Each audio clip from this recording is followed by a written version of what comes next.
সাত বোন আর সাত নেকড়ে বাঘের অষ্টম অধ্যায়।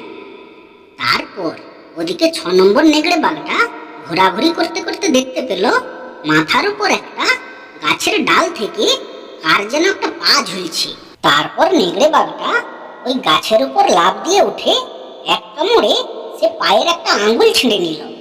পাটা ছিল মেজ বোনের।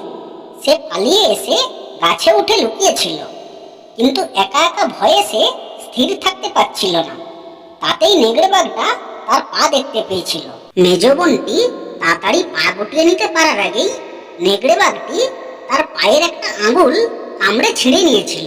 তারপর 7 নম্বর নেকড়ে বাঘটিও অনবরত গো গো করতে করতে ছুটোছুটি করছিল।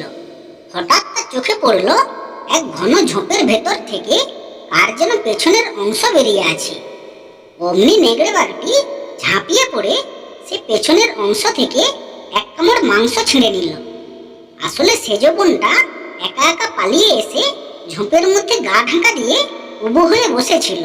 সেজ বোনটি তখন বুঝতে পারেনি যে তার পেছনের অংশ বেরিয়ে রয়েছে।